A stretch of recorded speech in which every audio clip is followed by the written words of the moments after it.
Hello, my name is Thomas Hederman, and I am at the St. Louis Art Museum. Here we have Roy Lichtenstein's black and white head. The St. Louis Art Museum, founded in 1879 and located in St. Louis, Missouri, houses pieces by some of the most famous artists in history, including Monet, Gentileschi, Titian, and Van Gogh. One of the newer additions to this century-old museum is a contemporary art wing, housing the various post-World War works of several different countries. Through this wing, one would see works by Andy Warhol, Jackson Pollock, and Roy Lichtenstein, the artist behind this piece.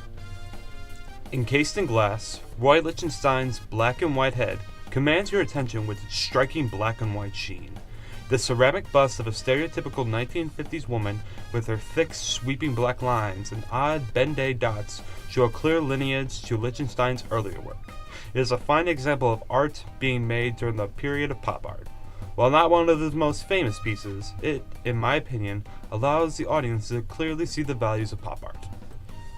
Born in New York, New York on October 27, 1923, Roy Lichtenstein grew to be one of the most remembered artists of the 1960s and of the pop art style. However, it did not start that way. From his training at Ohio State University to his tenure as an assistant professor of art at the State University of New York at Oswego, his work was influenced by the likes of Pablo Picasso, Paul Klee, and the abstract expressionists. Such is the case with his Washington Crossing the Delaware. This changed when he got a job teaching at Rutgers University. At his new job, Lichtenstein had contact with artists such as Alan Caprow and Claes Oldenburg through Caprow's Happenings event. Additionally, he also saw exhibitions by the founders of American pop art, Jasper Johns and Robert Rauschenberg. These various influences caused him to experiment with a new style, cartoon imagery. Using a technique common to comic books at the time, called Ben-Day dots, he created his first pop art piece, Look Mickey. This style of painting, which dominated his career throughout the 60s and 70s, made him famous, or rather, infamous. Then again, this is something he shared with the rest of the pop art movement. Pop art was an artistic movement in the late 1950s and 60s, which began in England and reached the height of its popularity in the United States. Unlike other artistic movements, pop art was extensive and nebulously defined, since the artists in the movement did not form groups or create manifestos that defined the point or purpose of pop art. However, there are similarities between all the pieces that bear the pop art label. For one, pop art is now seen as somewhat of a response to the abstract expressionists, who created non-representational art to reveal the emotion of the artist's soul. Unlike them, pop artists search for the same emotions and trauma, but not through abstract representational art. Rather, pop artists drew from identifiable imagery of pop culture, mass media, and commercial images. As a result, there never became a codified style, but a series of ideas and strategies open to constant redefinition. However, that does not mean that there were not similarities between the various works of pop art. Along with using commercial and popular imagery, pop art focused on flat, mechanical, inexpressive techniques that reflected mass production and capitalism.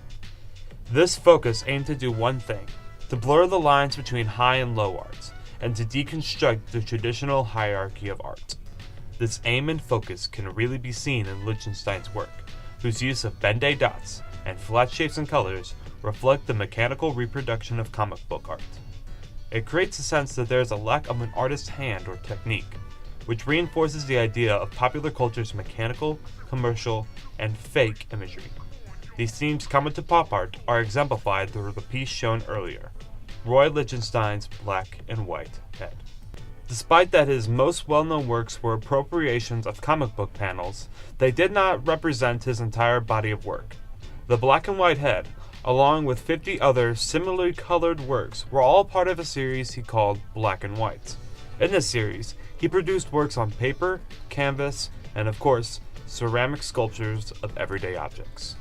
For the Black and White series, Lichtenstein seemed to be imitating the techniques he learned from appropriating comic books, the style for which he was best known, and applying them to other mediums.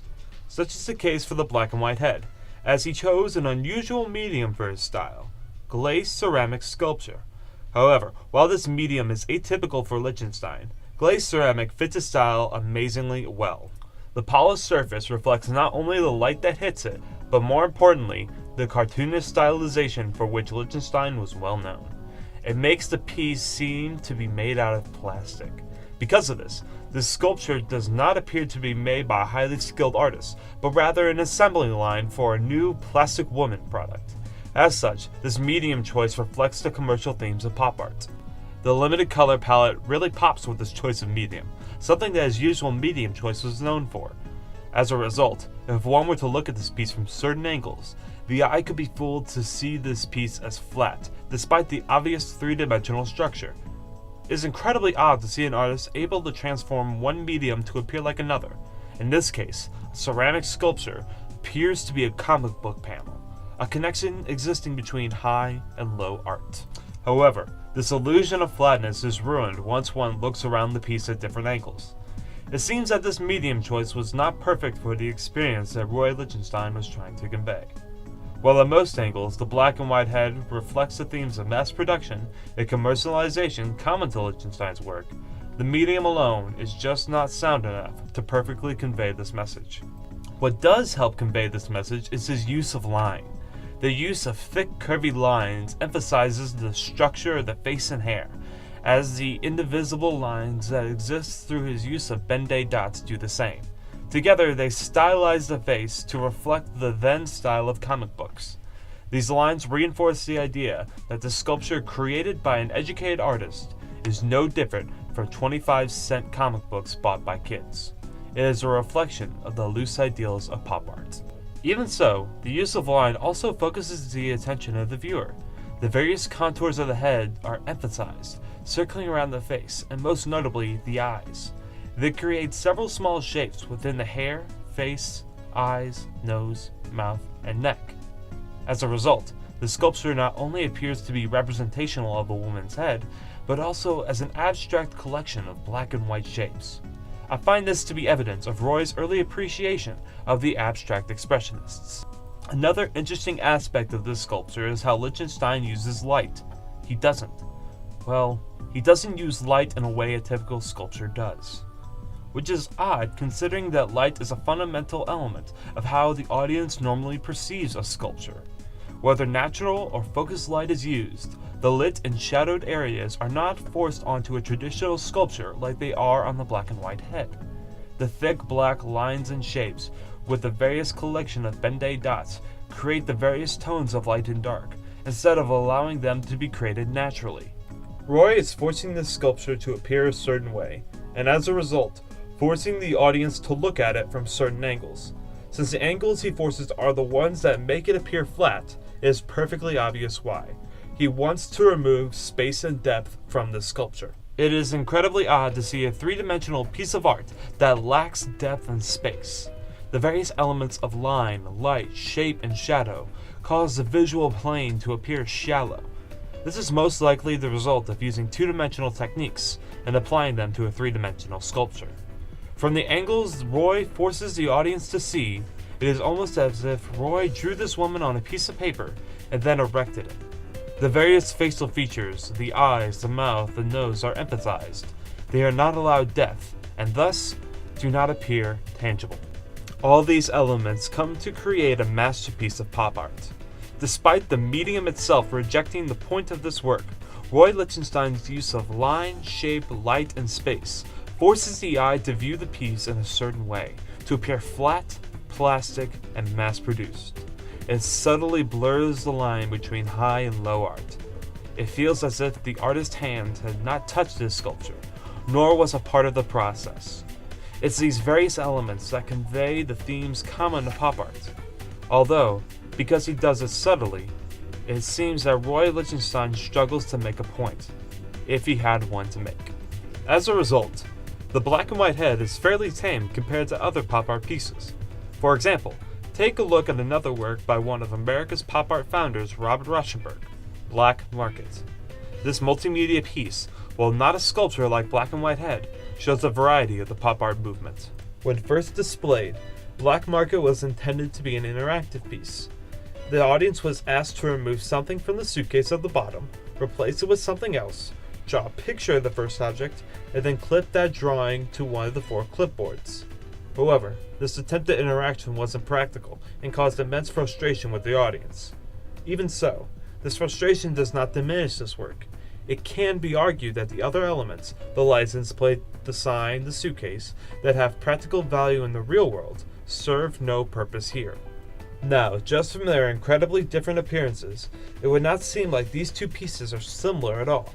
However, because both of these pieces use pop culture and everyday imagery to blur the lines between high and low art, while challenging the audience to do the same, they have more in common than one might think. See how there really is no difference between the various signs and clip art of Black Market and the appropriation of comic book stylization for Black and White Head. They both force the audience to take the low art aesthetic seriously as high art. As a result, they force the audience to rethink why there is a separation between the two. However, there are some clear differences. Aside from the obvious difference in medium and the fact that one is more abstract than the other, I find that Black Market presents the ideals of pop art in a more recognizable way. The inclusion of odd media, including road signs, license plates, clip art of national symbols, and several different types of everyday objects, expresses the desire by pop artists to focus on the capitalist, mass-produced culture of the United States in the 1960s. Black Market also forces the audience to take this mismatch of color, texture, and iconography seriously as high art, by the simple fact of it being displayed.